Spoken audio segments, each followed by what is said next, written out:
अरे किसका फोन आ गया? हेलो। हेलो जी, ये निकाह रजिस्ट्रार मुजम्मिल साहब बात कर रहे हैं। जी कर रहा हूँ, बात कर रहा हूँ। उमर भट्ट और निम्रा जावेद का निकाह तुमने करवाया है? एक मिनट एक मिनट। जी जी जी जी जी जी, जी मैंने कराया।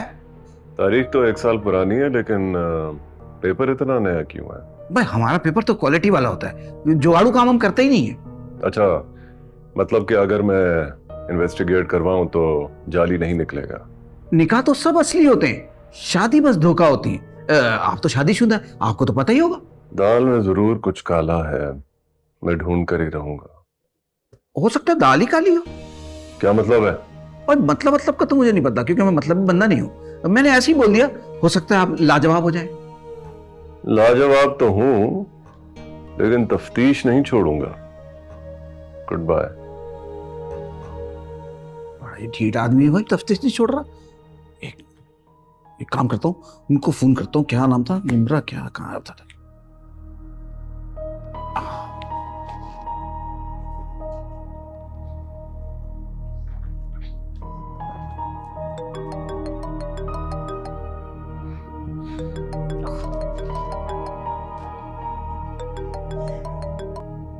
जी वकील साहब बोलिए। भाई किसी का फोन आया था, पूछगछ कर रहा था तुम्हारे निकाह के सिलसिले में।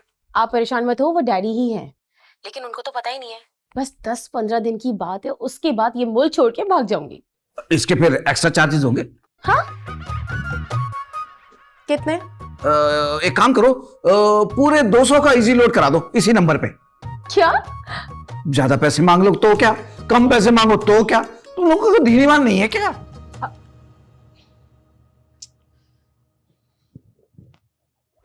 फोन काट दिया सर। क्या? अच्छा खैर, मैं क्या देख रहा था। घर जाऊंगी ना तो अपनी मासी के हाथ चूमूंगी। सारा दिन कितना काम करती है, बल्कि काम करूंगी, अपनी मासी के लिए भी हेल्पर रखवाऊंगी, बेचारी। अरे अरे अरे अरे, क्या कर रही हो? छोड़ो छोड़ो इसे। क्यों आंटी, आप करेंगी ये सारे काम? देखिए मुझे ना आपको ये सब कुछ करते हुए देख के बहुत शर्म आएगी। एक तो पहली बात कि मुझे आंटी मत कहना, हाँ, वरना दूंगी घुमा के एक। और दूसरी, अगर तुम्हें शर्म इतनी ही आएगी ना तो हम कोई मासी रख लेंगे। क्या? आपने नहीं कहा था कि हम मिडिल क्लास लोग हैं और ये सारे काम तो हम खुद ही करते हैं? क्या मैंने कहा था? हाँ ठीक है, कह दिया होगा, लेकिन तुम कैसे कर सकती हो ये सारे काम? अरे तुम तो इतने बड़े घर से आई हो ना, और पता है झाड़ू कैसे पकड़ी थी तुमने? जैसे हॉकी पकड़ते हैं। अरे वो जो छोटी बच्चियां होती है ना, जब वो नया नया काम करना सीखती है ना, तो बिल्कुल ऐसे पकड़ती हैं झाड़ू पहली मर्तबा। आपसे क्या छुपाना, पहली बार ही झाड़ू पकड़ी थी मैंने भी। हाँ बस कह दिया ना मैंने। तुम किचन के काम सीखोगी, ये डस्टिंग, झाड़ू पोछा, बर्तन तुम नहीं करोगी। ठीक है, लेकिन एक बात बताइए, क्या? अगर आपकी अपनी बेटी होती तो क्या आप मुझे रोकती? अगर मैंने तुम्हें अपनी बहू समझा होता ना, तो डाइन बन के ना पूरे घर में झाड़ू लगवाती मैं तुमसे। अरे बेटी तो समझ रही हूँ, इसीलिए तो कह रही हूँ। और बस तुमने ये सब कुछ काम नहीं करने हैं, समझ आई तुम्हें? किचन में चलोगी, मेरे साथ चाय बनाना सीखोगी। ठीक। क्योंकि उमर बता रहा था कि तुम चाय बिल्कुल जहर जैसी बनाती हो। एक सेकेंड, उमर ने आपसे कहा कि मैं चाय जहर जैसी बनाती हूँ? हाँ, अब किचन में आ जाओ। हाँ चलो।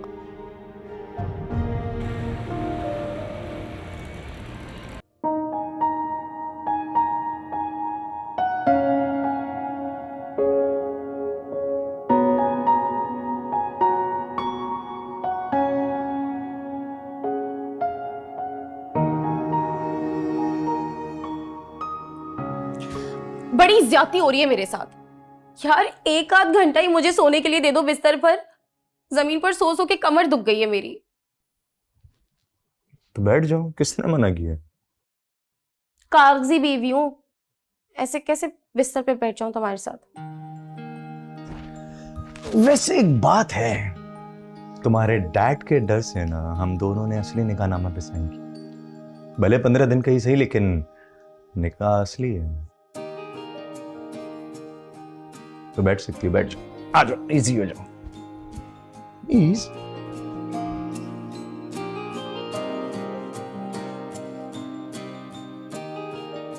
एक बात कहूं, मैं ना जाने से पहले अपने साथ तुम्हारी अम्मी को ले जाऊंगी। क्या? यार देखो, मेरे पास तो बचपन से अम्मी नहीं है ना, और तुम्हारे पास तो शुरू से थी, और फिर तुम इतने बड़े हो गए हो अब, तो थोड़े अरसे के लिए अपनी अम्मी मुझे दे दो प्लीज।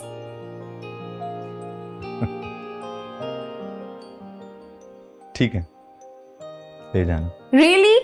Thank you. इतने प्यार से कह रही हो तो कुछ भी दे दूंगा। एक और बात बताऊं? जब भी तुम्हारी अम्मी तुम्हें मेरी वजह से मारती है ना, तो मुझे तो बहुत मजा आता है। और वैसे भी यार, मैं तो सुना करती थी कि जो सास होती है वो बिल्कुल डायनो की तरह होती हैं, but I am surprise, she is so nice. दरअसल हमारे खानदान में ना 10 बेटों के बाद जाके कोई एक बेटी होती है। जब खानदान वाले जमा होते हैं ना, तो ऐसा लगता है जैसे कोई आर्मी कैंप लग गया हो। इसीलिए हमारे यहाँ ना बेटियों की बहुत कदर है। फिर तो इस चीज का बहुत फायदा उठाया जा सकता है। हाँ, तुम सोच भी नहीं सकती इतना फायदा उठाया जा सकता है। अच्छा, वैसे तुम्हारी अम्मी कहाँ जा रही है 6 महीने के लिए? क्योंकि वो ये कह रही थी कि मेरे पास सिर्फ 6 महीने खाना सीखने के लिए। मैंने पूछा, कुछ बताया नहीं।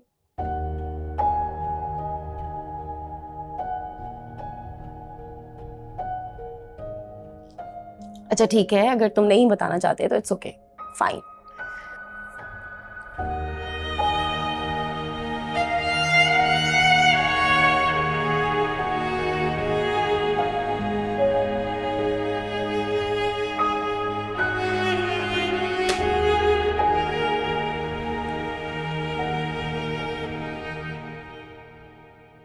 अम्मी को कैंसर है।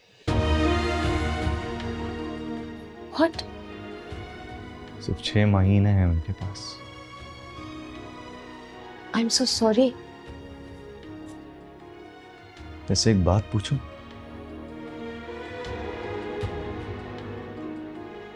तुम्हारी अम्मी की जब डेथ हुई थी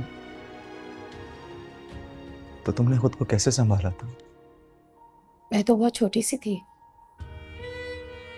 लेकिन फिर भी जब भी किसी इंसान की माँ की मौत होती है ना,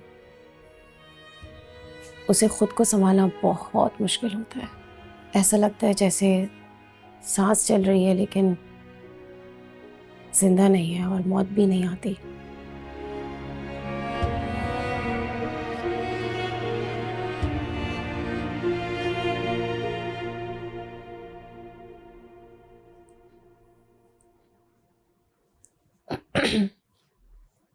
तुम अम्मी को उनकी बर्थडे पे क्या गिफ्ट दोगे? गिफ्ट?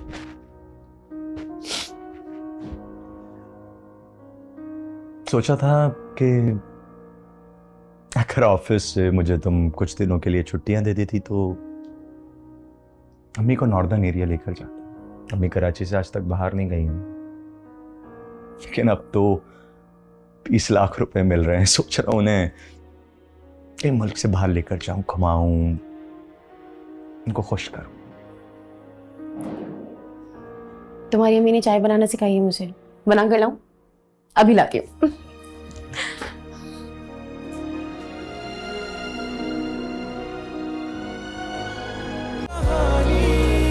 अपनी जुबानी हर चेहरा